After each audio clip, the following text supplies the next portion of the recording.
What's so special about Paul Tillich? Why have theologians and philosophers been fascinated with this guy's writings for like 70 years? We're going to explain where he fits into the wider theological conversation and highlight some key positive features of his approach. Stick around because you don't want to miss all of the details in this one. This is Den on Religion.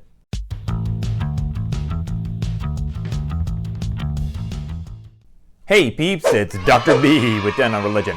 If you like religion and philosophy content, one thing I really need you to do is to smash that sub button because it really helps out the channel.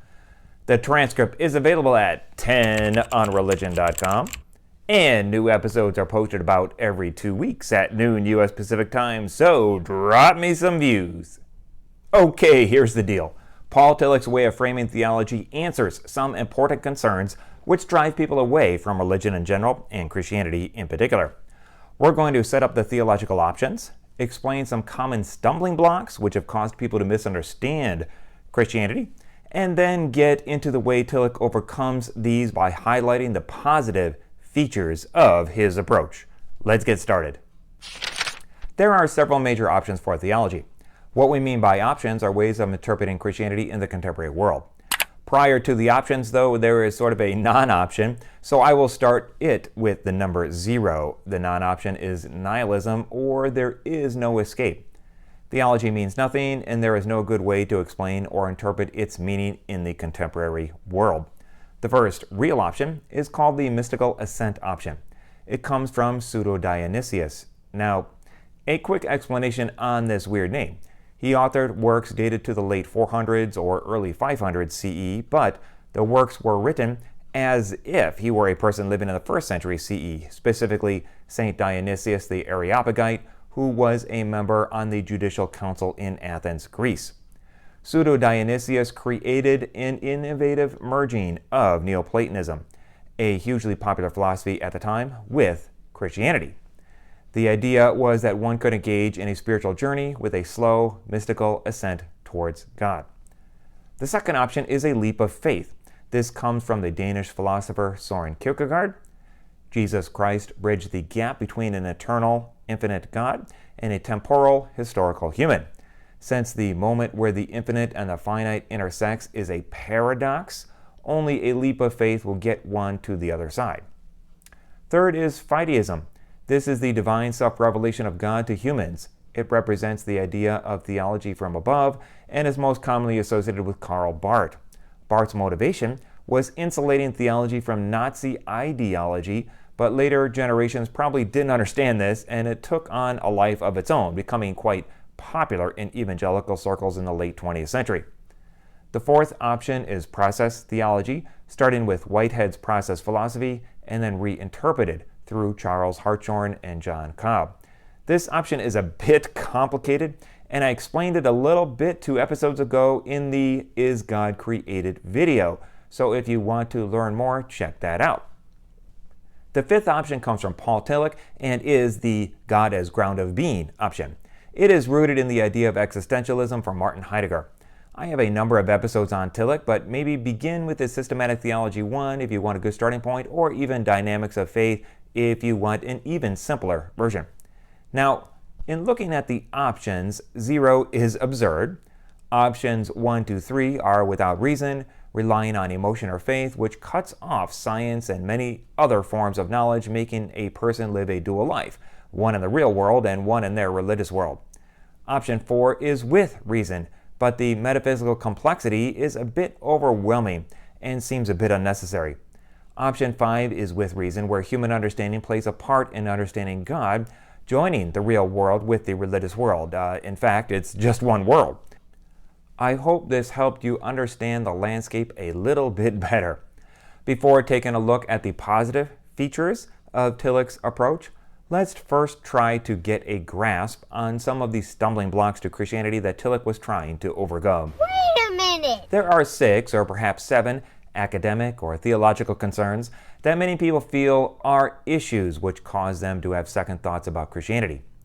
The first is inadequate sources. The gospel narratives were written roughly 40 to 65 years after the death of Jesus, And even Paul's letters were a few decades after as well, so there are no sources which were contemporary to Jesus to corroborate any of the information about his life or death. A second and related issue is the historical critical scholarship that has emerged over the past few centuries, which calls into question the ability to have any reliable texts. All we have are copies of copies of copies, and in quite a few cases, scholars do not even know what the original words were in many of the early Christian documents because the materials used to write on just didn't last very long back then and they've disintegrated. The third issue is a claim to uniqueness. Is the word or concept of Christ necessary? What did it mean back then, and what currency does that claim still have today? The related idea of supersessionism of Judaism has been a problematic idea at best and a genocidal one at worst.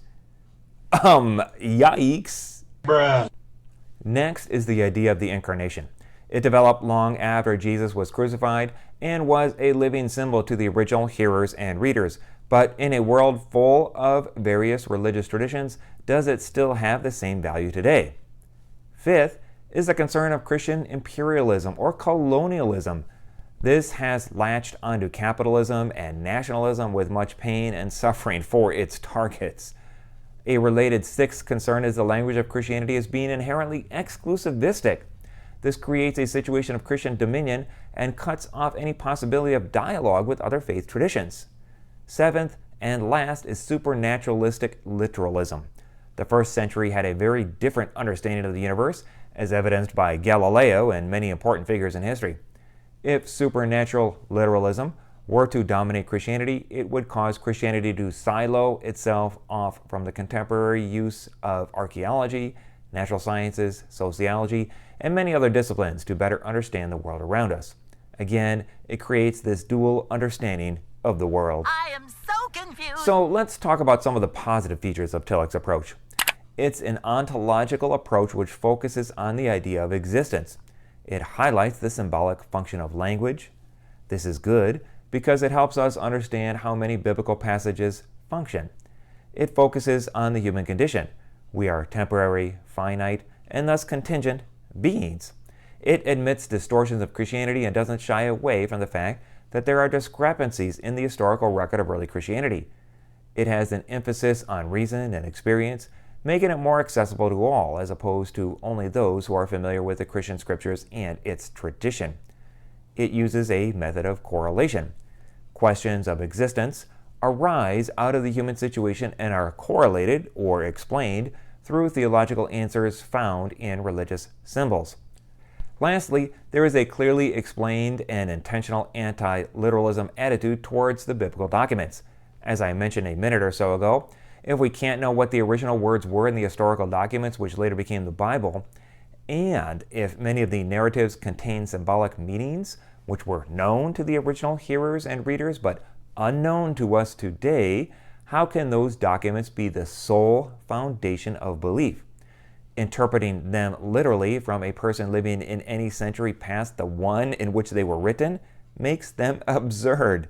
This is why Tillich emphasizes so much the existential interpretation over the historical one. The history of early Christianity, or any religion for that matter, is fascinating, but times and cultures change as we move forward in history. And that's why religious symbols need to be reinterpreted for each generation to keep them alive. For example, the cross was first an event and then later a symbol. The resurrection was first a symbol in Paul's letters and then later narrativized as an event in the gospel accounts. Interesting, no? So what's the bottom line here? Tillich doesn't want to reject science, but at the same time doesn't want the development of science to dominate objective knowledge. This only results in the widespread loss of credibility regarding the grounding of all religion, or Christianity specifically for Tillich. Religion has to be linked with our existential struggles. Our existential struggles are about what threatens or denies the self, ultimately our non-being. This is what religion and science share, and this is why Tillich's approach is an ontological approach. Ontology is the study of being, and this links God to real existential questions and therefore all being, including humans. All other theological language becomes symbolic, which becomes indirect communication, not literal truths of God. Anything which is preliminary or finite but claims to be ultimate, Tillich calls demonic because it sends people down the wrong path. Did you get all of that?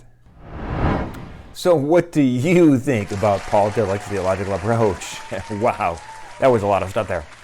Do you prefer Tillich's theological approach, or do you like one of the other options outlined near the beginning of this video? Leave a comment below and let me know what you think. Until next time, stay curious. If you enjoyed this, support the channel in the link below. Please like and share this video and subscribe to this channel. This is Den of Religion.